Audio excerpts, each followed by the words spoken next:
अस्सलाम वालेकुम स्टूडेंट, आप देख रहे हैं मेरे यूट्यूब चैनल तालीम तरबियत की दुनिया। मैं हूं मोहम्मद यासिर इकबाल। स्टूडेंट, हमारे पास जो एक्सरसाइज है 8.2, इसका क्वेश्चन नंबर जो है हम 10 करने लगे हैं। अब क्वेश्चन नंबर 10 में कह रहा है कि फाइंड इक्वेशन ऑफ मीडियन की एक बात करता है और दूसरा क्या बात करता है कि एल्टीट्यूड, यानी एक मीडियन फाइंड करें और दूसरा एल्टीट्यूड्स फाइंड करें। ठीक है जी, मीडियंस की बात कर रहा है और एल्टीट्यूड्स की बात कर रहा है। तो सबसे पहले हम देखते हैं कि मीडियंस और एल्टीट्यूड होते क्या हैं, फिर हम डिस्कस करते हैं कि इनको फाइंड कैसे करेंगे। अब एक मैं अलग अलग ये इस ट्रायंगल को फिलहाल मैं नहीं छेड़ता। मैं दो ट्रायंगल इसी तरह की और बना लेता हूँ। एक ये बना लेता हूँ और एक इसी तरह की एक ये बना लेता हूँ। ठीक है, सेम ट्रायंगल, यानी कि दोनों सेम ही ट्रायंगल। अब क्या है कि ये ए है, ये बी है, ये सी है, इसको भी मैं ए या ए बी सी, नाम जो मर्जी जहाँ से बी सी शुरू कर दें, फर्क नहीं पड़ता। अब देखिए, अगर फर्ज किया ये लाइन यहाँ से लेकर यहाँ तक 8 सेंटीमीटर की लाइन है। ठीक है, कहाँ से, यानी इसका डिस्टेंस यहाँ से लेकर यहाँ तक जो टोटल डिस्टेंस है वो 8 सेंटीमीटर है। तो सबसे पहले मैं एक ऐसा करता हूँ कि मैं एक पॉइंट लेता हूँ जिसका नाम मैं डी रख लेता हूँ। जब डी क्या होगा, इस बी का मिड पॉइंट होगा। अब जो मिड पॉइंट होगा उसमें 4 सेंटीमीटर इधर चला जाएगा तो 4 सेंटीमीटर इधर चला जाएगा, यही बात है। तो वो जो मिड पॉइंट होगा इसके अपोजिट एक वर्टेक्स होगा। ठीक है, ये जहां पे दो लाइंस साइड्स मिलती हैं उसको वर्टेक्स कहते हैं, ये यानी वर्टेक्स है।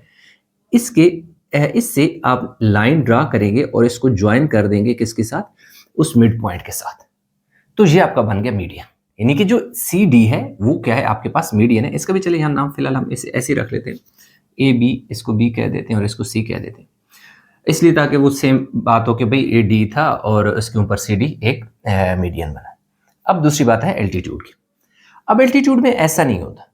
एल्टीट्यूड में क्या होगा कि जो ये वर्टेक्स है ना, इसके अपोजिट जो साइड है, यानी सी के सामने वाली साइड क्या है, ए बी है, इसके ऊपर एक लाइन ड्रा करेंगे ऐसे, जो कि बिल्कुल परपेंडिकुलर होगा, यानी 90 डिग्री उसका इस साइड पे बनेगा और 90 डिग्री उसका इस साइड पे बनेगा। वो मिड पॉइंट का कोई फर्क नहीं पड़ता, चाहे इस तरफ डिस्टेंस ज्यादा है या इस तरफ डिस्टेंस ज्यादा है, उससे कोई फर्क नहीं पड़ता। तो क्या होगा कि वो जो ड्रा लाइन होगी अपोजिट वर्टेक्स से, वो क्या होगी, जो नीचे लाइन होगी उसके ऊपर परपेंडिकुलर होगा। बिल्कुल ऐसे ही यहाँ से अगर एक लाइन आप ड्रा करेंगे तो यहाँ से अगर कोई लाइन जाती है तो इधर, सॉरी इधर हो गया, ये इस तरफ को जाती है तो इधर भी 90 का बनेगा, इधर भी 90 का बनेगा। इसी तरह अगर आप इस तरह यहाँ से कोई लाइन ड्रा करते हैं तो उसमें भी क्या होगा, ये थोड़ी सी ज्यादा तो चली गई, इस लाइन ने इधर को जाना था, क्योंकि तीनों ये सारी जो होती है ना एक ही पॉइंट से गुजर रही होती है। यहाँ पे भी 90 बनेगा, यहाँ पे भी 90 बनेगा। तो ये होते हैं एल्टीट्यूड आपके। जबकि मीडियन में ऐसा नहीं होता। मीडियन में इस तरह इसका हम क्या करेंगे, एक मिड पॉइंट लेंगे और यहाँ से एक लाइन इधर को जाएगी। ठीक है, इसी तरह यहाँ से एक लाइन आएगी जो इधर से गुजर के इधर आ जाएगी, वो इसका क्या होगा, मिड पॉइंट होगा। यानी डी और ये ई मिड पॉइंट होगा, ये एफ मिड पॉइंट होगा, ये सारे मिड पॉइंट होंगे। अगर ये 8 है, 4 इधर 4, फर्स्ट कीजिए 6 है तो 3 सेंटीमीटर इधर आ जाएगा और 3 सेंटीमीटर क्या आ जाएगा, इधर आ जाएगा। यानी टोटल 6 सेंटीमीटर आपकी लाइन होगी जो यहाँ से इधर तक का फासला है। अगर फर्ज किया कि ये 4 सेंटीमीटर है, इधर से इधर तक का फासला 4 सेंटीमीटर है, तो 2 सेंटीमीटर इधर रह जाएगा, 2 सेंटीमीटर इधर रह जाएगा। तो असल में ये हमारे पास मीडियन होते हैं और ये हमारे पास क्या होता है, एल्टीट्यूड होता है। तो आई होप कि ये चीज़ आपको समझ आ गई होगी। अब हम बात करते हैं कि इनको जो फाइंड करने के लिए हमें क्या क्या चीज़ चाहिए होगी। अच्छा, अगर आपने क्योंकि हम सबसे पहले मीडियन को फाइंड करने लगे हैं तो इसलिए फिलहाल मैं मीडियन के बारे में बताऊंगा। लेटर ऑन जब एल्टीट्यूड फाइंड करेंगे तो फिर भी हम उसके साथ जो चीज़ हमें रिक्वायर्ड होगी वो हम डिस्कस करेंगे। अब देखिए, आपने 3 काम करने, हर यानी कि इसके 3 मीडियन होंगे। एक जो होगा from A to B C, यानी बी सी के ऊपर एक मीडियन होगा, उसके लिए भी ये 3 पॉइंट अप्लाई होंगे। इसी तरह बी से एक ए सी के ऊपर जब मीडियन ड्रा करोगे फिर भी ये 3 पॉइंट अप्लाई होंगे। सी से जब ए बी के ऊपर आप एक मीडियन ड्रा करोगे तब भी ये पॉइंट अप्लाई होंगे। सबसे पहले मिड पॉइंट का फार्मूला आप लगाओगे। जैसा कि यहाँ पे मैंने बताया था कि हमारे पास असल में क्या होते हैं कि ये मिड पॉइंट होते हैं। एक अंदाजे से मैं यहाँ पर एक मिड पॉइंट ले लेता हूँ, तो यहाँ से एक लाइन जब मैं ड्रा करूंगा ऐसे, तो ये मेरे पास एक पॉइंट होगा जिसको मैं नाम दे दूंगा डी। ठीक है, जो कि इसे मैं x1 और y1 कह देता हूँ। ठीक है, ये मेरा पहला पॉइंट होगा। अब जब ये मेरे पास पॉइंट आ जाएगा फिर मैं क्या करूंगा कि स्लोप का फार्मूला लगाऊंगा। अब स्लोप का फार्मूला लगाकर मेरे पास क्या आ जाएगा, स्लोप भी आ जाएगा और पॉइंट भी आ जाएगा। जब पॉइंट और स्लोप आ जाएगा तो इस पॉइंट और स्लोप की हेल्प से पॉइंट स्लोप जो फार्मूला है, फॉर्म है, वो लगाऊंगा तो मेरे पास एक इक्वेशन बन जाएगी जो कि रिक्वायर्ड इक्वेशन होगी मीडियन की। मैं दोबारा रिपीट कर देता हूँ। सबसे पहला काम, मैं मिड पॉइंट का फार्मूला लगा के इन दो पॉइंट के दरमियान क्या करूंगा, मिड पॉइंट निकालूंगा। क्यों? क्योंकि इन्हीं दो पॉइंट के दरमियान में एक मीडियन ड्रा हुआ है जो इसके अपोजिट वर्टेक्स से आया है। फिर स्लोप फार्मूला इसलिए लगाऊंगा क्योंकि मुझे इसकी मीडियन की इक्वेशन निकालने के लिए मुझे दो चीजें रिक्वायर्ड हैं। एक मुझे पॉइंट रिक्वायर्ड है और दूसरा मुझे स्लोप चाहिए होगा। इसलिए इन दो पॉइंट की हेल्प से मेरे पास स्लोप भी आ जाएगा। जब पॉइंट भी आ जाएगा, स्लोप भी आ जाएगा, तो इस पॉइंट और स्लोप को इस फार्मूले में पुट करूंगा तो मेरे पास एक पॉइंट स्लोप फॉर्म होगी जो जिसको हम क्या कहेंगे, मीडियन कहेंगे। तो चलिए सबसे पहले हम क्या करते हैं कि मिड पॉइंट फाइंड करते हैं कि लेट कर लेते हैं कि G D is a mid point of B C. ठीक है, बी और सी का मिड पॉइंट है तो इसलिए मैं यहाँ पे क्या लिखता हूँ, बी की वैल्यू लिख लेता हूँ, that is 4 and 6, and then C भी लिख लेता हूँ -2 and -2। यहाँ पे ये मेरे पास x1 है, ये मेरे पास y1 है, ये मेरे पास x2 है, ये मेरे पास y2 है। अब क्योंकि मैं डी फाइंड कर रहा हूँ तो ब्रैकेट के बारे में डी लिखकर फार्मूला लगा दूंगा मिड पॉइंट का, x1 x2 divide by 2 y1 y2 divide by 2। अब देखें जी डी, अब x1 की वैल्यू मेरे पास क्या है, 4 है। अब देखें x2 की वैल्यू क्या है, माइनस है, तो ये वाला माइनस इस प्लस को यानी प्लस माइनस -2 डिवाइड बाय 2 हो गया। और आगे प्लस का यानी कि सॉरी प्लस नहीं होता, ये कम होता है, मैंने गलती से यहाँ लगा दिया, वो देखिए वहाँ कम मिलेगा। अब y1 की वैल्यू क्या है, 6। आगे क्या प्लस है लेकिन y2 की वैल्यू माइनस है, तो ये वाला माइनस इस प्लस को क्या कर देगा, माइनस कर देगा, 2 डिवाइड बाय 2 हो जाएगा। तो जो पहला है हमारे पास 4 में से 2 गए तो कितने, 2 आ जाएगा डिवाइड बाय 2, और यहाँ 4 आ जाएगा और नीचे मेरे पास 2 आ जाएगा। तो डी जो है मेरे पास 1 और 2 आ जाएगा। अब ये देख सकते हैं कि पहला काम जो था वो मैंने कर लिया, पॉइंट हमारे पास आ गया। ये वाली यानी कि पहला जो फार्मूला था अप्लाई हो गया, मिड पॉइंट आ गया। अब स्लोप की बारी है, तो स्लोप के लिए हम क्या करेंगे, m is equal to y2 minus y1 over x2 minus x1। अब देखिए हमें जो स्लोप है वो किसका फाइंड करना है, हमें स्लोप a और b का फाइंड करना है। तो लाजमी बात है हम क्या करेंगे, यही दो पॉइंट लिखेंगे। जो हमारे पास a है वो है हमारे पास 0 और 4 है, और जो d है वो हमने अभी फाइंड किया है, दैट इज 1 and 2। ठीक है जी, 1 और 2।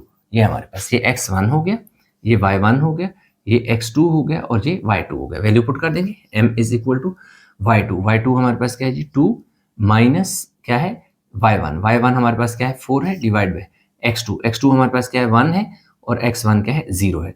तो m इज इक्वल टू 4 में से 2 गए तो क्या आ जाएगा, -2, और नीचे क्या बचेगा, 1। तो m की वैल्यू हमारे पास क्या आ जाएगी, -2। तो आप देख सकते हैं कि हमने स्लोप भी फाइंड कर लिया। अब हम क्या करेंगे कि पॉइंट स्लोप फॉर्म लगाएंगे। ठीक है जी, पॉइंट स्लोप फॉर्म लगाएंगे, पॉइंट स्लोप फॉर्म हम अप्लाई करेंगे। तो इसलिए हम पहले जो पॉइंट है हमारे पास वो है जी 1 और 2 है, और जो स्लोप है that is m is equal to -2 है। ये x1 है और ये y1 है। अब हमारे पास पॉइंट स्लोप फॉर्म क्या होती है, y minus y1 is equal to m into x minus x1। Value put कर देंगे, y माइनस y1 2 है, m की वैल्यू हमारे पास क्या है जी, -2 है, x माइनस x1 हमारे पास क्या है, 1 है। तो y minus 2 is equal to -2x, ये वाला माइनस इस माइनस को प्लस करेगा, 2 1 2 हो जाएगा।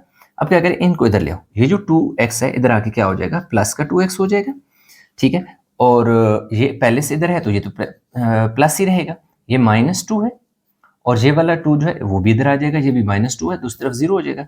तो हमारे पास x plus y minus 4 is equal to 0 ये आ जाएगा। ये हमारे पास इसका जो पहला है इसका आंसर आ गया, और हम लिख देंगे इज रिक्वायर्ड इक्वेशन। क्या लिख लेंगे, is required equation of median. ठीक है, ये रिक्वायर्ड इक्वेशन ऑफ मीडियन है फ्रॉम कहाँ से है जी, ये हमारे पास यानी कि जो हमने पहला मीडियन फाइंड किया था ये हमारे पास पहला आगे है इसका आंसर फॉर मीडियन। तो यहाँ तक उतार लें, नेक्स्ट जो पार्ट है वो हम करेंगे। अच्छा, तो स्टूडेंट ये वाला जो मीडियन था इसकी इक्वेशन हमने निकाल ली। फिर हमारे पास ए सी के ऊपर जो यहाँ से एक मीडियन ड्रा होगा इसके अपोजिट वर्टेक्स से, वो बी ई होगा।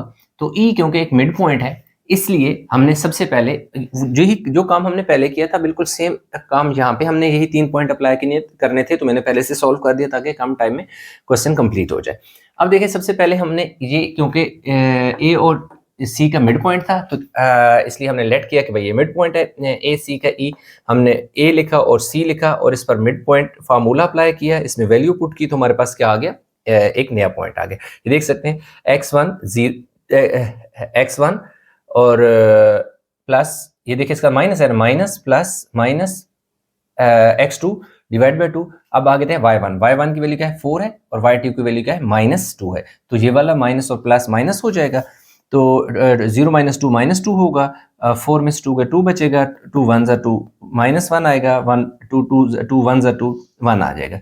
इसके बाद देखो नेक्स्ट हमारे पास क्या होता है, स्लोप का फार्मूला अप्लाई करते हैं। तो स्लोप का फार्मूला लिखा, किसकी स्लोप की बात हो रही है, बी और ई की हो रही है, तो इसलिए मैंने बी पॉइंट लिखा और ई मैंने जो पॉइंट फाइंड किया था वो वाला पॉइंट लिखा। इसलिए इन्हीं दो पॉइंट की, ये ना हो कि ए और सी की स्लोप फाइंड करते रहो। भाई स्लोप तो हमने फाइंड इस लाइन की करनी है ना, ये लाइन की स्लोप होगी, मिड पॉइंट तो आ गया, पॉइंट आ गया, दूसरा हमें स्लोप चाहिए होगी। इक्वेशन फाइंड करने के लिए दो चीजें हमें चाहिए होती हैं, एक स्लोप चाहिए होता है और एक पॉइंट चाहिए होता है। तो पॉइंट हमने फाइंड कर लिया, ये ये जो हाँ फाइंड किया था। फिर दूसरा हमें स्लोप चाहिए, तो लाजमी बात है इस लाइन को देखेंगे कि इसका एक कोना क्या है, 4 और 6 है, वो लिख दिया, और दूसरी इसका जो कोना है वो क्या है, -1 और 1 है।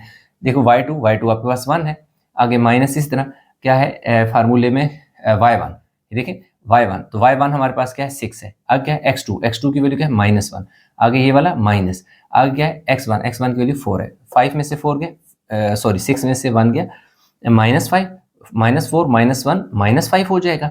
तो अब देखिए माइनस माइनस से कैंसिल हो गया, 5 1 5 आ गया।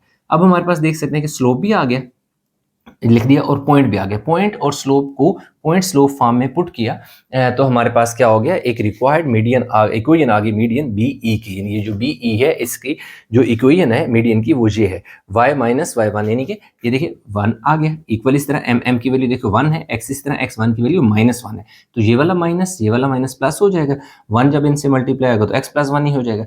ये x इधर ही है, ये y इधर आके देखो क्या हो गया माइनस, ये वाला +1 ऐसे ही है, ये -1 इधर आके हो गया प्लस, इस तरफ क्या बच गया 0, तो वो 0 आप इधर लगा दो, तो फिर 1 + 1 क्या हो जाएगा 2। तो इस तरीके से हमारे पास जो सेकंड मीडियन था वो बी से ई तक, वो भी हमारे पास क्या हो गया, फाइंड हो गया। अब हमने थर्ड मीडियन फाइंड करना है, तो ये आप उतार लें ताकि हम उसको भी फाइंड कर लें। अच्छा, तो स्टूडेंट हमारे पास जैसा कि हमने ए डी मीडियन था वो भी फाइंड कर लिया, बी ई भी फाइंड कर लिया, अब हमारे पास एफ सी है। तो अब अगेन वही बात है कि एफ ए और बी का मिड पॉइंट है, इसलिए सबसे पहले हमने ए और बी लिखा और उस पर मिड पॉइंट का फार्मूला लगाया, तो हमारे पास ये जो मिड पॉइंट है ये आ गया। देख सकते हैं x1 0 है, 0 पुट किया, x2 4 है, 4 पुट किया, डिवाइड बाई 2। इसी तरह y1 की वैल्यू 4 है, y2 की वैल्यू क्या है 6 है, डिवाइडेड बाय ये नीचे वाला 2 एज इट इज, ये 4 आ गया, ये 2 आ गया, 2 2 ज़र 4, इस तरह 4 और 6 10 हो गया, 2 5 ज़र 10, ये आ गया।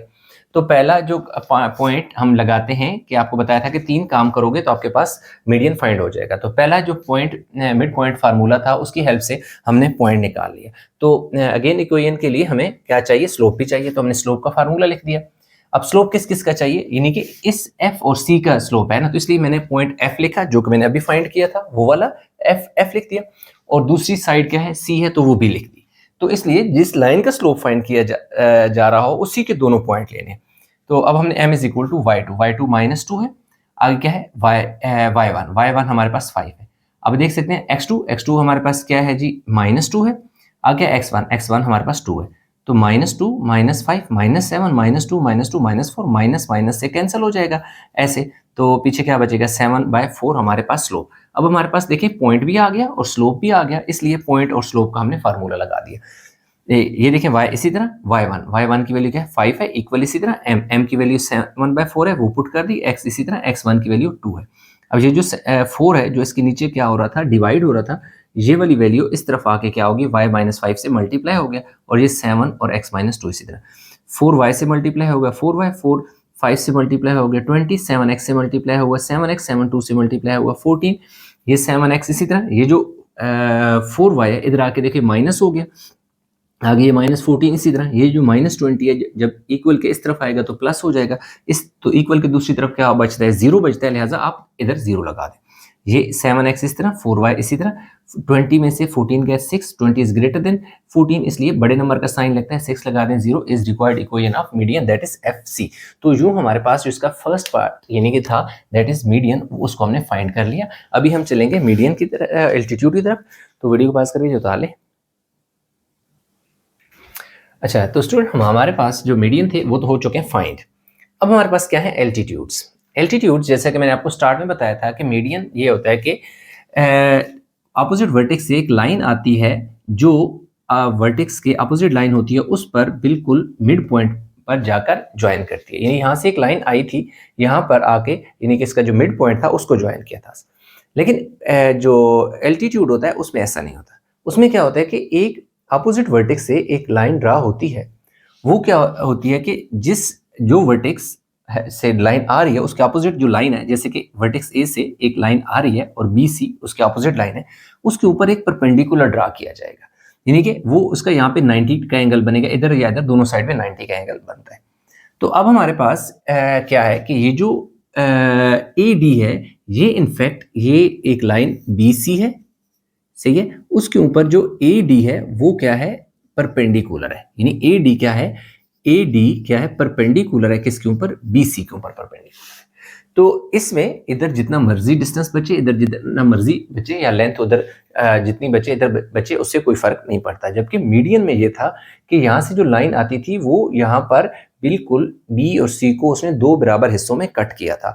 तो जो मीडियन होगा वो अपने अपोजिट साइड पे जो लाइन होगी उस जगह ज्वाइन करेगा, जिससे लाइन 2 बराबर हिस्सों में बट जाएगी। लेकिन इसमें ऐसा नहीं होगा, इसमें सिर्फ क्या होता है, उसके अपोजिट परपेंडिकुलर बनाएगा उस लाइन के ऊपर। तो इसके लिए हमें तीन काम जो हमने मीडियन के लिए किए थे वही 3 हमने यहाँ पे किए। सबसे पहले हमने क्या करनी होगी, स्लोप फाइंड करनी होगी। अब हमने जो स्लोप फाइंड करनी है किसकी, B और C की स्लोप फाइंड करनी है। जब हम स्लोप फाइंड कर लेंगे तो उसके बाद हमारे पास जो स्लोप आ जाएगी फॉर परपेंडिकुलर लाइन। क्यों? क्योंकि ये जो BC है इसका की जो स्लोप हमने निकाली, असल तो हमें A और D की स्लोप चाहिए। तो हम क्या करेंगे कि जो स्लोप आपके पास आ गई है उसका रेसिप्रोकल ले लो। देखो, फॉर परपेंडिकुलर लाइन, यानी जो परपेंडिकुलर लाइन है, take negative reciprocal of slope, कि जो स्लोप आपने फाइंड कर लिया उसका आपने रेसिप्रोकल ले लेना है। ये मैं साथ आपको बताऊंगा। जब आपके पास ये भी स्लोप भी आ जाएगी, फिर आपने पॉइंट स्लोप फॉर्म लगानी है और आपके पास क्या आ जाएगा, आंसर आ जाएगा। पॉइंट ये हो जाएगा और स्लोप आपने जो इसका रेसिप्रोकल लिया वो हो जाएगा। तो चलिए हम स्टार्ट करते हैं। क्योंकि हमने क्या लिखा है कि एल्टीट्यूड ट्रायंगल का फाइंड कर रहे हैं फ्रॉम A टू BC, यानी A और जो BC या AD जो है ऑन BC, कुछ भी आप लिख सकते हो। तो अब BC की बात है, इसलिए हमने B और C की स्लोप फाइंड करनी थी, इसलिए हमने B और C लिख दिया और स्लोप का फार्मूला लिख दिया।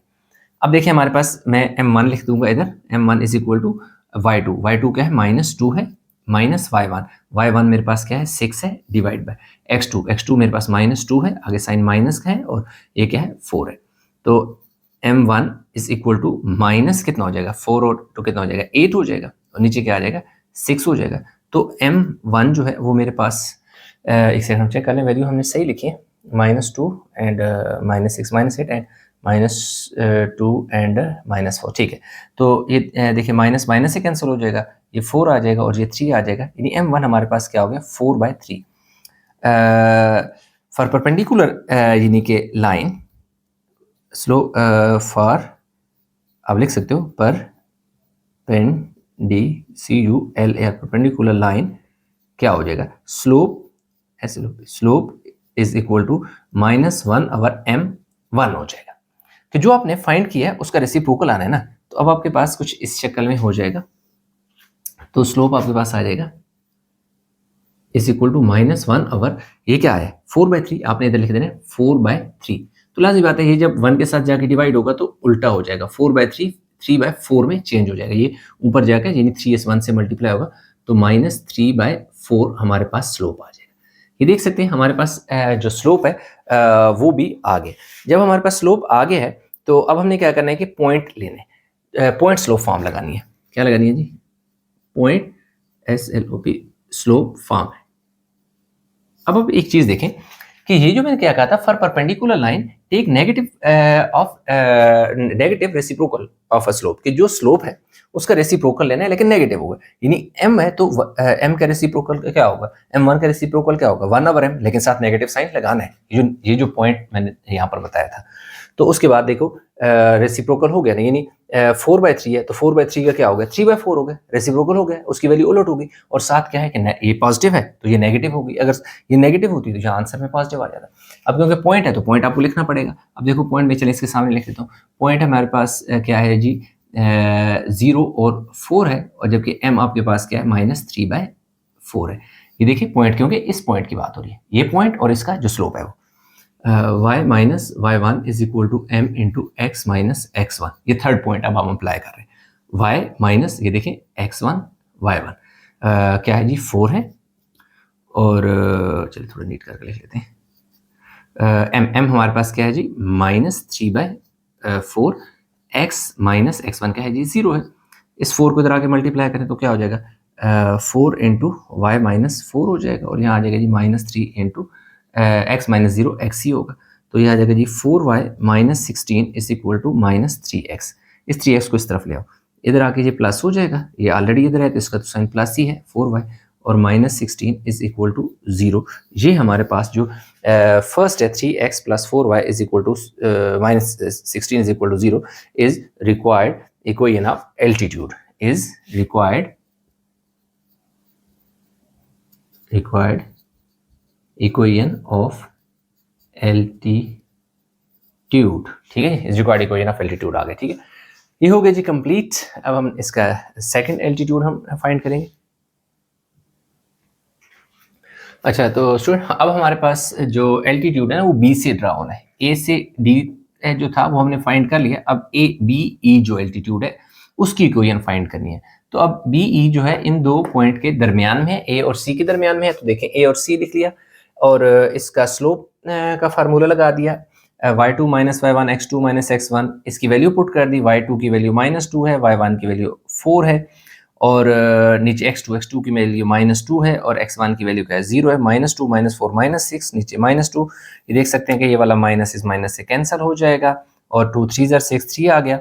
तो पहला पॉइंट जो था स्लोप हमने फाइंड कर ली फॉर परपेंडिकुलर लाइन, जो हम नेगेटिव क्या करते हैं स्लोप लेते हैं फॉर परपेंडिकुलर लाइन, ये n है, ठीक है, line slope is equal to -1/m2, क्योंकि पहला जो था इसका स्लोप हमने m1 कहा था, अब इसका स्लोप जो है m2 है, तो slope is equal to -1/m2, तो स्लोप इज इक्वल टू -1। देखो स्लोप कितना आया था 3 पुट कर दिया, m2 आ गया। अब हमने पॉइंट भी आ गया और पॉइंट भी आ गया, स्लोप भी आ गया, तो अब पॉइंट स्लोप फॉर्म लगा देनी। तो पॉइंट ये है, स्लोप ये है, पॉइंट स्लोप फॉर्म का फार्मूला लगा दिया, y माइनस y1 हमारे पास 6 है, इक्वल इसी तरह m की वैल्यू -1/3 है, वो पुट कर दी, x माइनस क्या है x1 की वैल्यू 4 है। ये देखें 3 इधर आके मल्टीप्लाई होगा, ये -1 इधर आ गया, तो 3 जब y से मल्टीप्लाई होगा 3y, 3 6 are 18, y जब x 1 से मल्टीप्लाई होगा तो -x, minus minus plus 1 4 are 4। अब ये वाला x इधर आके प्लस हो गया, ये पहले से प्लस है तो प्लस ही रहेगा, ये माइनस है तो माइनस ही रहेगा, ये +4 है इधर आके माइनस हो गया, तो दूसरी तरफ क्या बच गया 0। तो x प्लस 3y इसी तरह -18 -4 -22 is equal to 0 is required equation of altitude है जी। तो ये हमारे पास यानी कि जो सेकंड एल्टीट्यूड था वो भी हमने क्या कर लिया, फाइंड कर लिया। अब लास्ट हमारे पास जो थर्ड एल्टीट्यूड है दैट इज FC, हमने ये फाइंड करना है, तो ये उतार लें ताकि हम इसका जो थर्ड है वो भी कंप्लीट कर लें। अच्छा, तो अब हमारे पास जो थर्ड एल्टीट्यूड है जो कि FC या CF कह दें, वो हमने क्या करना है, फाइंड करना है। तो सबसे पहले क्योंकि जो F है वो A और B के दरमियान में है, इसलिए A और B हमने क्या कर लिया, लिख लिया, और फिर हमने इसका स्लोप को m3 का नाम दे दिया, y2 minus 1 x2 minus x1। y2 की वैल्यू 6 है, y1 की वैल्यू 4 है, x2 की वैल्यू 4 है, x1 की वैल्यू 0 है, 6 में से 2 गए 4 गए 2, 4 माइनस 0 4, 2 1 2 2 2 4, m3 हमारे पास 1/2 है, और फॉर परपेंडिकुलर लाइन स्लोप जो होगा -1/m3, यानी जो m3 है उसका आपने रेसिप्रोकल ले लेना है। तो देखिए slope is equal to -1, m3 की वैल्यू क्या है 1/2, वो पुट कर दिया, तो ये जब 2 इस 1 से मल्टीप्लाई होगा तो -2 आ जाएगा। तो अब हमारे पास स्लोप भी आ गई है, और पॉइंट हमारे पास ये है क्योंकि इस पॉइंट से ड्रा हुआ है वो एल्टीट्यूड, इसलिए हमने देखें पॉइंट स्लोप फॉर्म लिखी, पॉइंट क्योंकि जो C था ये वाला वो लिख दिया, और इसके जो स्लोप है वो हमारे पास m3 इज इक्वल टू -2 वो लिख दी। अब y इसी तरह ये y1 की वैल्यू हमारे पास क्या है, -2 है, तो ये वाला माइनस इस माइनस को प्लस करके 2 में चेंज हो जाएगा, इक्वल इसी तरह m2 की वैल्यू क्या है, -2, इसी तरह x1 इसी तरह x1 की वैल्यू भी नेगेटिव है, तो ये वाला माइनस इस माइनस को प्लस कर देगा, तो 2 आ जाएगा। अब ये एज इट इज ये जो -2x से मल्टीप्लाई होगा तो -2x हो जाएगा, ये वाला माइनस इस माइनस को प्लस कर, सॉरी ये माइनस इस प्लस को माइनस कर देगा, माइनस प्लस माइनस 2 2 4, ये 2x इधर आके प्लस हो गया, y पहले से इधर है प्लस ही है, y2 इधर ये प्लस ही रहेगा, ये -4 जब इधर आएगा तो प्लस हो जाएगा, और दूसरी तरफ क्या हो जाएगा, 0 बच जाएगा। ये 2x इसी तरह, ये y इसी तरह, 4 + 2 क्या हो जाएगा, 6 is equal to 0 is required equation of altitude. क्योंकि ये पहले से, क्योंकि ये 3 पार्ट है, एक पार्ट में आपको स्टेप बाय स्टेप एक्सप्लेन करता हूँ, और दूसरा और तीसरा मैंने पहले से लिख लिया ताकि कम वक्त में क्वेश्चन कंप्लीट हो जाए। तो यूँ हमारे पास स्टूडेंट क्वेश्चन जो 10 था इसके तमाम पार्ट हमने कर लिए कंप्लीट। उम्मीद करता हूँ क्वेश्चन समझ आया होगा, इसमें कहीं कन्फ्यूजन है नीचे कमेंट में जरूर बताइएगा। अच्छा, तो स्टूडेंट क्वेश्चन नंबर अगर हम 6 की बात 11 की बात करें, तो 11 में उसने हमें क्या कहा है कि रिड्यूस इक्वेशन ए दे दी है, बी भी इक्वेशन दी हुई है, वो उसको हम बाद में सॉल्व करते हैं। 6x + 8y - 1 को कह रहा है कि इस इक्वेशन को आपने रिड्यूस करना है, कितने, इन 6 शेप में। क्या करना है कि स्लोप इंटरसेप्ट फॉर्म जो कि y = mx + c होती है, यानी इस शेप में इस क्वेश्चन को लेके आना है। 2 इंटरसेप्ट फॉर्म मतलब इस शक्ल में क्वेश्चन को लेके आना है। नंबर 3 क्या है, पॉइंट स्लोप फॉर्म, इसमें ये फार्मूला अप्लाई होगा। नंबर 4 पे यानी 2 पॉइंट इंटरसेप्ट फॉर्म, इस ये फार्मूला अप्लाई होगा। और नॉर्मल फॉर्म में x cos θ + y sin θ = p, ये फार्मूला अप्लाई करेंगे। और symmetric form x - x1 cos θ = y - y1 sin θ। यानी ये जो उसने हमसे 6 पॉइंट पूछे हुए हैं, इनकी शक्ल में हमने लेके जाना है 1 बाय 1। तो ये मैंने साथ लिख दिया ताकि जैसे जैसे मैं सॉल्व करता जाऊंगा तो आपको समझ भी आता जाएगा कि कौन सा पॉइंट फाइंड हो रहा है। तो ऐसे है कि मैं दो पहले पॉइंट यानी 1 और 2 को मैं यहाँ पर सॉल्व करूंगा, 2 इंटरसेप्ट फॉर्म और दूसरा जो है स्लोप इंटरसेप्ट फॉर्म। अब देखिए यहाँ पर आपको देखें नजर आ रहा है कि जो y है ना, इस पूरी से सबसे अलग है। तो ये जो y है इसको आपने क्या करना है कि इस इक्वेशन को भी इक्वेशन में से भी y को अलग करना है। सादे अल्फाज में समझा रहा हूँ कि भाई यहाँ ये y नजर आ रहा है, इसके तरह एक तरफ x ऐड हो रहा है, दूसरी तरफ 11 क्या हो रहा है, सब्ट्रैक्ट हो रहा है। तो आपने y को क्या करना है, अलग करना है। तो पहला काम ये करें कि इस 11 को उधर ले जाए, तो आपके पास क्या आ जाएगा, 6x + 8y = 11। ठीक हो गई। अब ये जो 6x है ये भी एक्स्ट्रा है, इसको भी उधर ले जाए, तो आपके पास क्या आ जाएगा, 8y = -6x और +11। ठीक है जी, यानी ये जो 6 है ये उधर जाकर नेगेटिव हो गया, पहले से 11 था तो प्लस इसके साथ ऐड कर दिया। अब मुझे y चाहिए, 8 नहीं चाहिए, तो ये जो 8 है इस y के साथ मल्टीप्लाई हो रहा है, तो उधर जाकर इसके नीचे क्या हो जाएगा, डिवाइड हो जाएगा। तो y = क्या हो जाएगा, -6/8x + 11/8। ये जो 8 है इस 6 के नीचे भी डिवाइड होगा और इस 11 के नीचे भी डिवाइड होगा। अब ये थोड़ा सिंप्लीफाई होता है तो इसको सिंप्लीफाई कर देंगे। कैसे, जो 2 के टेबल से 2 3 6 और 2 4 8, तो y = -3/4x + 11/8। अब ये जो आपके पास फाइनल इक्वेशन आ गई है, इसमें आपने एक चीज़ जो है लिख लेनी है, क्योंकि ये बार बार हम यूज़ करेंगे, दैट इज स्लोप। तो मैं बता देता हूँ कि ये मेरे पास जो स्लोप आ गया है वो आ गया है जी -3/4। क्यों कि ये जो m है, m क्या है आपके पास, स्लोप है। ठीक है जी, ये y इंटरसेप्ट हो गया और ये क्या है हमारे पास, क्या है, स्लोप हो गया। तो जो स्लोप है वो आपने क्या कर लेना है, स्लोप = -3/4 आपने लिख देना है। और दूसरा जो c है उसकी भी वैल्यू आपने लिख देनी है, c = 11/8 ये लिख दें, या इधर ही छोड़ दें तो भी ठीक है।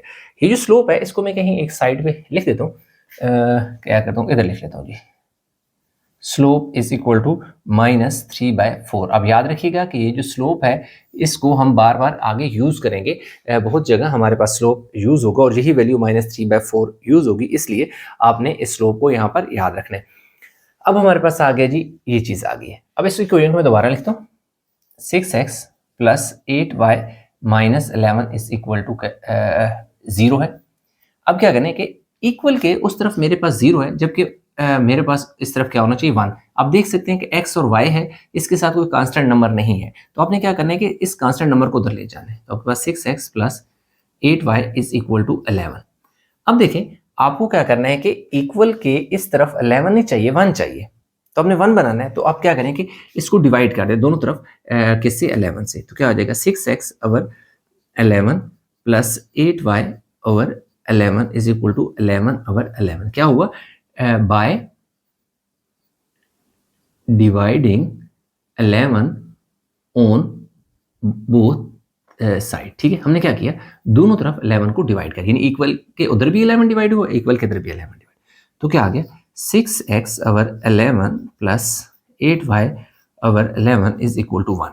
अब आप देख सकते हैं कि आपने 1 तो बना लिया, लेकिन x के साथ कुछ भी नहीं है, y के साथ भी कुछ नहीं है। हमें यानी x और y के साथ कुछ भी नहीं चाहिए।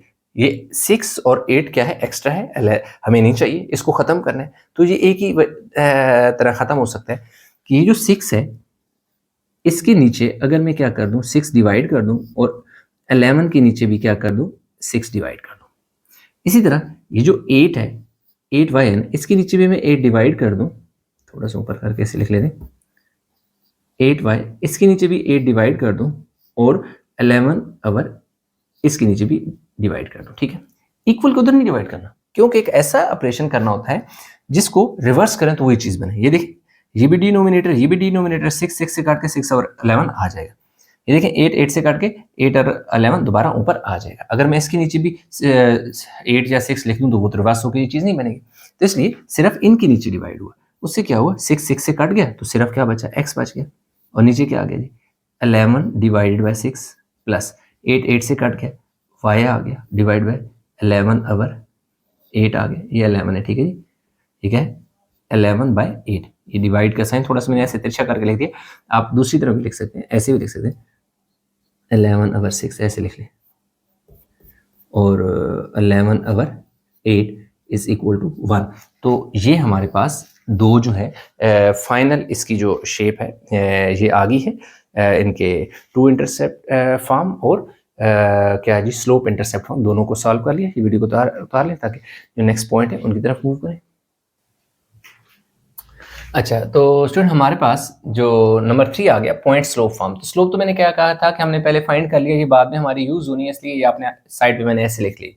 तो स्लोप तो मेरे पास क्या आ गया है जी, स्लोप जो है क्या है m से रिप्रेजेंट होता है, दैट इज -3/4 हम ऑलरेडी फाइंड कर चुके हैं। अब बारी है पॉइंट की, क्योंकि नॉन वर्टिकल स्ट्रेट लाइन की बात हो रही है, इसलिए फॉर आपने लिखना है for point put x is equal to 0। अब आपने क्या करना है, इसी क्वेश्चन में x की जगह क्या पुट कर देना है 0 पुट कर देना है, नॉन वर्टिकल लाइन। अब देखिए ये 6 है, इस x की जगह आपने 0 पुट कर देना है plus 8y minus 11 is equal to 0। तो ये तो 0 हो जाएगा, ये हो जाएगा जी 8y और ये उधर जाके 11 हो जाएगा। तो y इज इक्वल टू क्या हो जाएगा, ये जो 8 इधर मल्टीप्लाई हो रहा है उधर जाके क्या हो जाएगा डिवाइड हो जाएगा। तो अब हमारे पास जो पॉइंट आ जाएगा दैट इज दी P1, आप इसे मैं P1 कह रहा हूँ, सही है P1, ठीक है। वो हमारे पास आ रहा है जी क्या है x1 और y1 होता है, और वो क्या होगा x1 जो हमने क्या वैल्यू पुट की थी 0, ये देखें x1 0 है, ठीक है। तो 0 P1 इसे मैं कह देता हूँ 0, और दूसरा मेरे पास क्या है जी 11/8। याद रखिएगा कि ये जो पॉइंट है इस अगले वाले क्वेश्चन में भी यही पॉइंट मैं यूज करूंगा, क्योंकि उधर मुझे 2 पॉइंट फॉर्म की बात हो रही है। तो मैं एक पॉइंट यही लूंगा जिसमें मैं x को मैंने 0 पुट किया है, तो इसमें आप चाहें तो यहां से ही कंटिन्यू करके या यहां से लेकर यहां तक इसमें आपने दोबारा सॉल्व कर लेने, ठीक है। अब मेरे पास देखें ये चीज आ गई है, पॉइंट भी आ गया है और स्लोप भी आ गया। तो पॉइंट स्लोप फॉर्म क्या है इसमें हम क्या कर लेते हैं, पुट कर लेते हैं। तो ऐसा है कि क्योंकि मुझे ये जगह थोड़ी सी रिक्वायर्ड होगी, थोड़ा इसको मैं इधर लिख लेता हूँ ताकि इसमें देखो क्या हो जाएगा y minus y1 is equal to m x minus x1, ठीक है। y माइनस y1, ये देखिए x1 है और ये क्या है y1 है, तो क्या आ जाएगा 11/8 आ जाएगा। क्या है आगे m की जगह मेरे पास कितना है जी -3/4 है, x माइनस x1 की जगह क्या है 0 है, और आई थिंक यही हमारे पास इसका फाइनल आंसर होना चाहिए।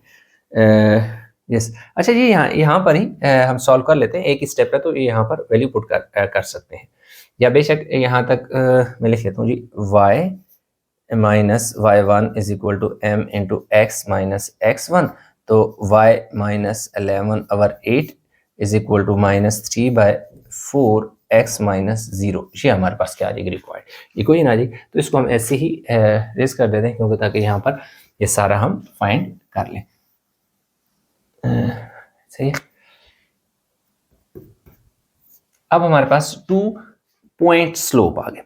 जो पहला पॉइंट है ना वो यहां से लेकर यहां तक चले, मैं फर्स्ट पॉइंट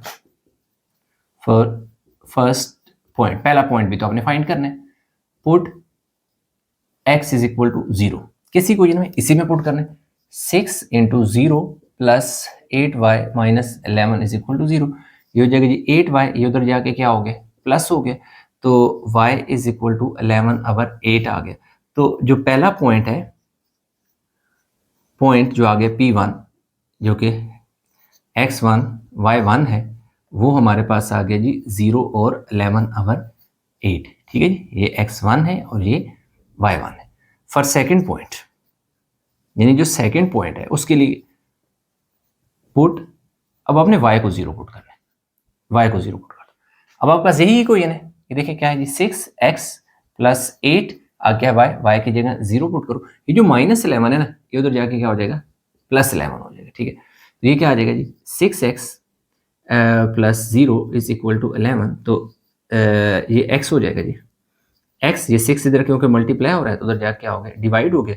तो जो अगला पॉइंट है दैट इज पॉइंट P2 है, वो हमारे पास x2 y2 होगा, और उसकी क्या होगी x2 की वैल्यू हमारे पास क्या है 11/6 है, और ये क्या है 0 है।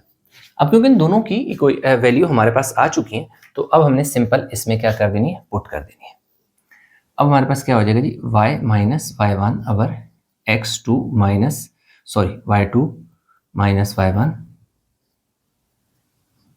Is equal to x minus x1/x2 minus x1, y minus y1 की वैल्यू क्या है 11/8 माइनस y2 देखें आपके पास क्या है, ये देखें ना x2 है और ये y2 है, y2 क्या है आपके पास 0 माइनस y1 11/8 है इक्वल टू x, इसी तरह x1 की वैल्यू क्या है आपके पास 0 है, और x2 की वैल्यू आपके पास क्या है जी 11/6 है, और x1 की वैल्यू हमारे पास क्या है 0 है। बस यही हमारे पास इसका क्या है फाइनल आंसर है, और इसी ही तरह हमारे पास उसने लिखा हुआ है, तो ये फाइनल हमारे पास इसका क्या आ गया जी आंसर आ गया। तो ये देखें 3 और 4 हो गए, लास्ट 2 पॉइंट रह गए हैं, उनको हम करेंगे। तो वीडियो को पास करके ये उतार लें। अच्छा, तो स्टूडेंट हमारे पास जो 5 वाला 5th पॉइंट है, अब देखो 5th पॉइंट में वो हमें क्या कह रहा है कि नॉर्मल फॉर्म जो है उसको यूज करके इसको सॉल्व करना है, ठीक है जी। तो नॉर्मल क्या होती है x cos theta y sin theta is equal to p। अब हमें पता है कि m is equal that slope tangent theta is equal to minus a over b है। a जो है a से मुराद है coefficient of x and b से मुराद कोफिशिएंट ऑफ y, यानी जो a है a से मुराद है कि जो x के साथ कोफिशिएंट होगा, यानी जो नंबर होगा वो a की वैल्यू होगी, और b से मुराद जो y के साथ नंबर होगा वो b की वैल्यू होगी। अब हमारे पास जो टेंजेंट थीटा होता है वो क्या होता है, tangent theta is equal to perpendicular over hypotenuse होता है, ठीक है। तो इसका मतलब है कि परपेंडिकुलर, हम एक यहाँ पर एक ट्राइंगल बना लेते हैं, जैसे कि मैं यहाँ पर एक ट्राइंगल बना लेता हूँ जिसमें मेरे पास परपेंडिकुलर की वैल्यू क्या है, ये परपेंडिकुलर होता है तो ये 6 है, और हाइपोटेन्यूज क्या है जी नहीं सॉरी परपेंडिकुलर ओवर बेस होता है, आई एम सॉरी, और क्या होता है जी 8 होता है, ठीक है जी, क्या होता है 8। तो अब इसमें मैंने हाइपोटेन्यूज की वैल्यू निकालनी है, तो मेरे पास क्या है टेंजेंट वो पाइथागोरस थ्योरम लग जाएगा, हाइपोटेन्यूज का स्क्वायर, परपेंडिकुलर का स्क्वायर और बेस का स्क्वायर। अच्छा, ये मैं इसलिए कर रहा हूँ क्योंकि मेरे पास काज और साइन दोनों की वैल्यू, जब मेरे पास ये ट्राइंगल की तीनों साइड आ जाएंगी तो काज और साइन की वैल्यू निकालना मेरे लिए आसान हो जाएगा। अब हाइपोटेन्यूज को मैंने फाइंड करना है, तो हाइपोटेन्यूज ऐसे आ जाएगा परपेंडिकुलर क्या है 6 का स्क्वायर है, और ये क्या है 8 का स्क्वायर है, बेस क्या है 8 का स्क्वायर है। तो हाइपोटेन्यूज इज इक्वल टू 6 का स्क्वायर कितना होता है 36, ये कितना हो जाएगा जी 64। तो यूँ मेरे पास h स्क्वायर जो है वो कितना आ जाएगा जी 100 आ जाएगा। Taking square root on both side जब मैं करूँगा तो हाइपोटेन्यूज मेरे पास क्या आ जाएगा 10 आ जाएगा। ये मेरे पास क्या आ गया जी, 10 आ गया, जो कि हाइपोटेन्यूज है। अब आपने ये इक्वेशन दोबारा लेनी है, that is 6x plus 8y, ये जो -11 है इसको उधर ले जाए। अब आप क्या करेंगे, ये जो 10 आया है ना, वैल्यू आई है, इसको इसके नीचे क्या कर दें, डिवाइड कर दें। 6x अवर 10, 8y अवर 10, 11 अवर 10। अब ये कैंसिल भी होता है, लाइक 2 3 ज़र और 2 5 ज़र। तो अब x को मैं पहले लिख देता हूँ और इसको लिख देता हूँ 3/5 प्लस 2 4 ज़र और 2 5 ज़र, तो क्या हो जाएगा, y को मैं पहले लिख देता हूँ 4 अवर 5 इज इक्वल टू 11 अवर क्या आ जाएगा 10। तो ये मेरे पास इसका जो फाइनल आंसर है वो कुछ इस शक्ल में क्या आ जाएगा जी, क्या है जी, फाइनल आंसर मेरे पास आ जाएगा। देखिए x cos theta plus y sin theta is equal to 11 over 10, जो कि p की वैल्यू 11 अवर 10। तो यूं हमारे पास यह सॉल्व हो गया। अच्छा, तो ये देखें, क्योंकि इसमें हमें काज और साइन चाहिए, तो ये जो हमने पिछले वाले पार्ट 5 में काम किया था, ट्रायंगल को सॉल्व करके इसकी थर्ड साइड फाइंड की थी, वो हमने कर लिया। तो ऐसा है कि हमें, क्योंकि इसमें देख सकते हैं काज और साइन दोनों की वैल्यू चाहिए, तो यहाँ पे हम फाइंड कर लेते हैं। चलिए इधर लिख लेते हैं, काज थीटा भी निकाल लेते हैं। काज थीटा होता है जी बेस अवर हाइपोटेन्यूज। तो काज थीटा की वैल्यू हमारे पास क्या आ जाएगी जी, बेस क्या है 8 है और हाइपोटेन्यूज क्या है 10 है, तो काज थीटा हमारे पास क्या आ जाएगा 4/5 आ जाएगा। फिर हमारे पास साइन थीटा होता है। साइन थीटा क्या होता है, परपेंडिकुलर अवर हाइपोटेन्यूज होता है। परपेंडिकुलर हमारे पास 6 है और हाइपोटेन्यूज हमारे पास क्या है 10 है। ये परपेंडिकुलर होता है, ये बेस होता है, ये हाइपोटेन्यूज होता है। तो साइन थीटा हमारे पास क्या आ जाएगा, सिंप्लीफाई करेंगे 2 3 ज़र और 2 5 ज़र। तो अब हमारे पास ये देख सकते हैं कि काज और साइन की तो वैल्यू आ गई है, लेकिन हमारे पास x1 और y1 नहीं है, यानी कि हमारे पास पॉइंट नहीं है, ठीक है, क्योंकि सिमेट्रिक फॉर्म के लिए हमारे पास एक क्या चाहिए होता है, एक पॉइंट चाहिए होता है, यानी x1 और y1 की वैल्यू चाहिए होती है। तो उसके लिए हमें क्या करना पड़ता है, फॉर पॉइंट आपने क्या करना है, हम पहले ये काम कर चुके हैं।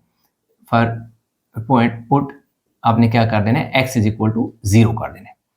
इसी इक्वेशन में देखें 6 0 plus 8y is equal to 11 हो जाएगा। ये -11 है, तो इधर जाकर क्या हो जाएगा जी, +11 हो जाएगा।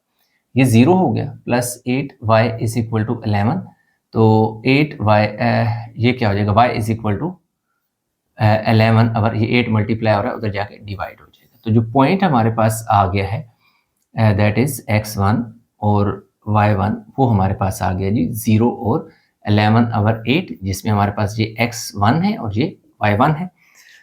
अब हमने क्या करना है कि इस इक्वेशन में वैल्यू पुट कर देनी है। पहले मैं लिख देता हूँ x minus x1 over cos theta is equal to y minus y1 over sine theta.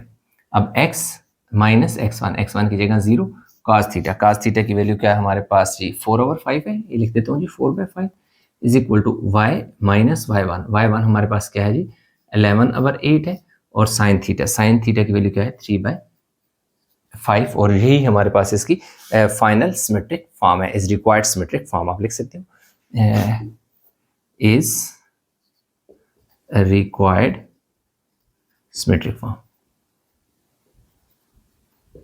Trick form. तो यूं हमारे पास इसके जो सारे पार्ट हैं वो सॉल्व हो गए। तो इसका जो फर्स्ट इक्वेशन थी उसको सॉल्व कर लिया। अभी हम चलेंगे सेकंड इक्वेशन की तरफ। अच्छा, तो स्टूडेंट जो इक्वेशन बी है वो बिल्कुल सेम इसी तरीके से है, इसलिए मैं सॉल्व करके ऐसे ऑलरेडी पहले सॉल्व कर दूंगा, ताकि कम टाइम में सारी चीज़ें क्योंकि रिपीट हो रही हैं, ताकि कम टाइम में ये क्वेश्चन कंप्लीट हो जाए। अब उसने स्लोप इंटरसेप्ट की फॉर्म में लिखने को कहा था, y is equal to mx plus C. इसमें क्या है कि y को बिल्कुल अलग करना है, तो हमने क्या किया, इसी इक्वेशन को यहाँ लिखा, ये -3y था, उधर जाके प्लस हो गया, ये 4x और +9 ऐसे ही रहा। अब आप क्या हुआ कि ये 3 जो है y के साथ मल्टीप्लाई हो रहा था, तो ये 3 इस 4 के नीचे भी आके डिवाइड होगा और ये 3 इस 9 के नीचे भी आके डिवाइड होगा, और ये y एज इट इज आ जाएगा। फिर देखें 3 3 ज़ा 9 हो जाएगा और ये 4/3 x हो जाएगा। अब आप देख सकते हैं कि y इक्वल m मतलब स्लोप, ये जो m है, m का मतलब है स्लोप, तो इसकी वैल्यू, स्लोप की वैल्यू 4/3 x आ गया। आगे देखें प्लस सी यानी कि सी की वैल्यू 3 आ गई। तो ये हमारे पास इसकी जो फाइनल फॉर्म है ये आ गई है, m is equal to 4/3 and c is equal to 3। अच्छा, इसमें जो स्लोप है मैं यहाँ पर लिख देता हूँ क्योंकि आगे चलकर हमें इसकी ज़रूरत पड़ने वाली है, 4/3, ठीक है, ये आगे हमें ज़रूरत पड़ेगी, तो इसलिए मैंने यहाँ लिख दिया। अब टू इंटरसेप्ट फॉर्म की बात करें तो ये मैंने इक्वेशन लिख दी है, जो टू इंटरसेप्ट फॉर्म है उसको मैंने लिख दिया। अब इसी तरह इस इक्वेशन को उठाकर मैंने यहाँ लिख दिया। सबसे पहले आई थिंक ये 1 है, सॉरी मैंने 11 लिख दिया, ये 1 है। अब इस जो कांस्टेंट नंबर है 9, इसको इधर ले जाएं, ये प्लस है उधर जाके माइनस हो जाएगा। इस -9 की जगह मुझे 1 चाहिए, तो 1 एक ही सूरत में बन सकता है जब इसके नीचे -9 हो। तो इसको 4 यानी 4x को भी -9 के साथ डिवाइड कर दो, -3y को भी -9 के साथ डिवाइड कर दो, और -9 को भी -9 के साथ डिवाइड कर दो। ये देखिए हमारे पास ये माइनस आ जाएगा, 4/9 x हो जाएगा, ये वाला माइनस माइनस प्लस में चेंज हो जाएगा, 3 1 ज़र और 3 3 ज़र 9, y आ जाएगा, और माइनस माइनस से 9 1 ज़र 9। तो ये देखिए 1 हमने बनाना था, बना लिया। अब ये जो वैल्यू x के साथ मल्टीप्लाई हो रही है, इसके नीचे जब डिवाइड होगी तो इसका रेसिप्रोकल हो जाएगा, यानी 4/9 को आप 9/4 लिख दोगे, 1/3 को 3/1 लिख दोगे, क्योंकि मल्टीप्लाई होगी तो डिवीजन में उसके नीचे चली जाएगी, तो उसका रेसिप्रोकल आ जाएगा। क्यों कि हमें इसमें x के साथ यानी कि ये 4 नहीं चाहिए था, इसी तरह इसके साथ हमें कुछ भी नहीं चाहिए, x और y को बिल्कुल अलग करना था, इसलिए इसके साथ जो वैल्यू है वो उसके नीचे जो रेसिप्रोकल में जाएगी, तो उसके डिनोमिनेटर यानी a b से मुराद है कोई भी कांस्टेंट वैल्यू आपके पास आ सकती है x के नीचे, तो इसलिए ये जो वैल्यू थी इसके नीचे जाके इसका रेसिप्रोकल बन जाएगी, 1/3 3/1 में चेंज हो जाएगी, तो ये -9/4, इसी तरह 3/1 3 होगा और 1। तो ये हमारे पास देख सकते हैं कि ये जो शक्ल हमने बनानी थी वो हमने फाइनल बना ली। तो ये उतार लें ताकि इसके नेक्स्ट जो अगले पार्ट हैं उनको भी हम कंप्लीट कर लें जल्दी से। अच्छा, तो अभी देखें हमारे पास क्वेश्चन नंबर 3 और क्वेश्चन नंबर 4 जो पार्ट है, पॉइंट स्लोप फॉर्म और 2 पॉइंट फॉर्म दोनों मैंने लिख दिए। ये हमारे पास y - y1 m into x - x1, इसमें हमारे पास m जो है स्लोप हमने फाइंड की हुई थी, इसलिए मैंने पहले से साथ लिख लिया था ताकि आपको पता हो कि स्लोप हमारे पास आगे जाकर हमें रिक्वायर्ड है, वो हमें चाहिए। स्लोप हमारे पास है, पॉइंट जो है हमारे पास नहीं है, क्योंकि पॉइंट स्लोप की बात हो रही है। तो पहला पॉइंट जो है जब आप फाइंड करोगे तो उसमें x आपने 0 पुट कर देना है। सिंपल आपने ऐसे याद रखना है कि पहले पॉइंट के लिए x आपने 0 पुट कर देना है।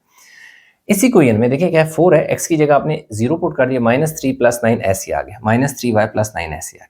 अगले स्टेप में ये तो 0 हो जाएगा, ये -3y ऐसे आ जाएगा, ये +9 उधर जाके -9 में चेंज हो जाएगा।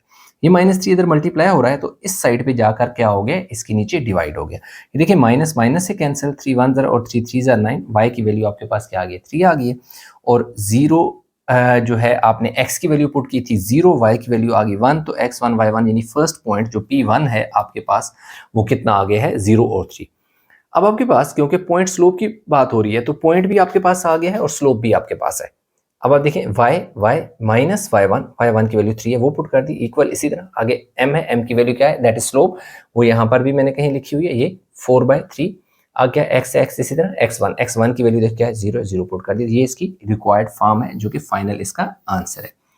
अब इसी तरह जो सेकंड पॉइंट, क्योंकि जो इसमें है ना 2 पॉइंट फॉर्म का मतलब है कि हमें 2 पॉइंट चाहिए, x1 y1 x2 y2। x1 y1 यानी फर्स्ट पॉइंट तो आपके पास है, आप चाहें तो यही वैल्यू यहाँ से यूज करके इधर पुट करके आगे सॉल्व कर लें। अदरवाइज अगर आप कुछ सिर्फ 2 पॉइंट फॉर्म की बात करें और ये वाला काम आपको ना करना पड़े, तो फिर आपने क्या करना है कि यहाँ से लेकर यहाँ तक आपने इस वाले क्वेश्चन में भी ऐड करना है। उसके बाद आपने क्या करना है कि सेकंड पॉइंट के लिए आपने y को 0 पुट करना है, यानी फर्स्ट पॉइंट के लिए आपने x को 0 पुट किया तो आपके पास एक पॉइंट आ गया, फिर सेकंड पॉइंट के लिए y को 0 पुट किया तो आपके पास एक और पॉइंट आ गया, यानी P2 और P1। अब देखिए P1 भी ये है, P1 मैंने लिख दिया, P2 ये है, P2 भी लिख दिया। दूसरा मुझे स्लोप चाहिए, आई थिंक नहीं, स्लोप की ज़रूरत मुझे नहीं है, स्लोप की ज़रूरत नहीं क्योंकि पॉइंट स्लोप तो नहीं है ना, जस्ट 2 पॉइंट फॉर्म है, तो इसलिए स्लोप की मुझे ज़रूरत नहीं है, लिहाजा स्लोप में नहीं लिखूंगा। यही जो है इक्वेशन है, ये देख सकते हैं 2 पॉइंट फॉर्म मैंने लिख दिया। y इसी तरह आ गया, y1 की वैल्यू 3 है, नीचे देखें y2 की वैल्यू देखें क्या है 0 है, और y1 3 है, इक्वल इस तरह x एज इट इज आ गया x1 क्या है 0 है, उसके नीचे x2 की वैल्यू -9/4 है, माइनस इसी तरह x1 क्या है 0 है, तो ये इसका फाइनल आंसर आ गया। तो 3 और 4 लास्ट 2 पार्ट रह गए हैं, ये उतार लें ताकि उनको भी जल्दी से कंप्लीट कर लें। अच्छा, तो स्टूडेंट जो पार्ट 5 है that is normal form x cos theta y sine theta is equal to p हमने फाइंड करना है।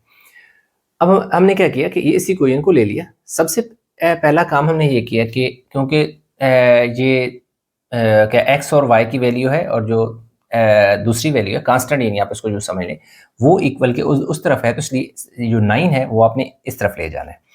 फिर आपने क्या करना है कि हमें पता है कि m is equal tan theta is equal to minus A over B होता है। तो अब टेन इसी तरह यानी इक्वल इसी तरह ये माइनस एज इट इज, ए की जगह हमने 4 और बी की जगह -3। जैसा कि मैंने पहले बताया था कि ए जो होता है वो एक्स के साथ जो कोफिशिएंट होता है वो वैल्यू होती है, तो इस ए की जगह आपने 4 लगा देना है। बी से मुराद जो वाई के साथ वैल्यू है, वो वाई का जो कोफिशिएंट है वो -3 है, तो -3 यानी इसकी जगह बी से मुराद जो वाई के साथ वैल्यू है वो पुट कर दी, माइनस माइनस प्लस 4/3 आ गई। अब टेंजेंट थीटा होता है परपेंडिकुलर ओवर बेस होता है, तो ये 4 जो है ये परपेंडिकुलर की वैल्यू है और 3 जो है वो बेस की वैल्यू है। पाइथागोरस थ्योरम लगा देंगे, हाइपोटेन्यूज का square is equal to perpendicular का स्क्वायर प्लस बेस का स्क्वायर।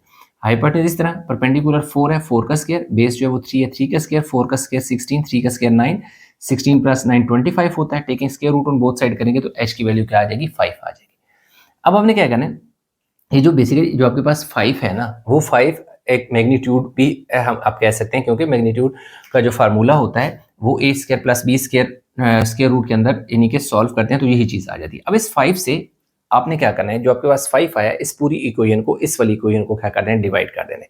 ये देख सकते हैं 4x है, इसके नीचे भी 5 डिवाइड कर दो, -3y है, इसके नीचे भी 5 डिवाइड कर दो, -9 है, इसके नीचे भी 5 डिवाइड कर दो। अब अपने x को आपने पहले लिख देना है, ये जो वैल्यू है 4/5, ये माइनस इसी तरह ये जो y को आपने पहले लिख देना है 3/5 आपने बाद में लिख देना है और इज इक्वल टू -9/5 ऐसे आ जाएगा। तो ये आपके पास x cos theta y sin theta is equal to p, ये फाइनल यानी रिक्वायर्ड इक्वेशन जो थी वो आ गई है। तो ये कंप्लीट हो गया, इसे उतार लें। लास्ट पार्ट 6 रह गया, वो हम कंप्लीट करेंगे। अच्छा, तो स्टूडेंट क्वेश्चन नंबर जो 6 है, last part, symmetric form x - x1 cos theta y - y1 sin theta, m is equal tan theta minus a over b होता है। अब देखें a से मुराद x की वैल्यू है, b से मुराद y की वैल्यू है, क्योंकि नेगेटिव है तो नेगेटिव आपने पुट कर देना, माइनस माइनस प्लस यानी हो जाएगा, प्लस लिखने की जरूरत नहीं है, लिखना चाहो तो लिख भी दो 4/3। टेंजेंट थीटा होता है परपेंडिकुलर और हाइपोटेन्यूज होता है। अब देखें इसका मतलब ये हुआ कि जो परपेंडिकुलर है ये परपेंडिकुलर की वैल्यू परपेंडिकुलर में पुट कर दो, नीचे देखें हाइपोटेन्यूज की 3 है, नहीं सॉरी बेस होता है, सॉरी बेस होता है, मैंने गलत बोल दिया, क्या होता है टेंजेंट थीटा परपेंडिकुलर और बेस होता है। तो ये देखें बेस है, बेस की वैल्यू पुट कर दो, फिर अपने इसमें पाइथागोरस थ्योरम लगा देना। ये देखें परपेंडिकुलर की जगह 4, बेस की जगह 3, 4 का स्क्वायर 16, 3 का स्क्वायर क्या होता है 9, 25 हो जाएगा। Taking square root on both side करेंगे तो h की वैल्यू क्या आ जाएगी 5। अब cos theta base over hypotenuse होता है, तो अब आप देखें आपके पास बेस कितना है 3 है और हाइपोटेन्यूज क्या है 5 है। साइन थीटा होता है परपेंडिकुलर हाइपोटेन्यूज, परपेंडिकुलर क्या है 4 है, हाइपोटेन्यूज क्या है 5 है। अब आपने क्या करना है for point put x equal to 0, क्योंकि आपको एक पॉइंट भी चाहिए, देख सकते हैं कि x1 और y1 भी आपको चाहिए। तो अब आपने क्या करना है, सिंपल x को 0 पुट करना है। जब इस पूरी इक्वेशन में x को 0 पुट करेंगे तो ये देखें माइनस माइनस से कैंसिल, 3 3 जा 9, तो y की वैल्यू 3, तो इसका मतलब है कि जब आप x 0 पुट करते हो तो y की वैल्यू 3 आ जाती है। अब आपके पास पॉइंट भी आ गए हैं, तो अब अपनी इक्वेशन लिखी x इसी तरह x1 क्या है 0, नीचे क्या है cos थीटा की वैल्यू आपके पास क्या है 3/5, इक्वल इसी तरह y as it is y1 की वैल्यू 3 है, नीचे sin थीटा 4/5 है। तो ये आपके पास सिमेट्रिक फॉर्म की जो फाइनल है आंसर है वो आ गया। तो इस तरीके से हमारे पास क्वेश्चन नंबर जो है 11 भी कंप्लीट हो गया। उम्मीद करता हूँ क्वेश्चन समझ आया होगा। इसमें कहीं भी किसी जगह कोई कन्फ्यूजन है नीचे कमेंट में जरूर बताइएगा। वीडियो को लाइक करें, शेयर करें, चैनल सब्सक्राइब नहीं किया तो चैनल जरूर सब्सक्राइब कर लें।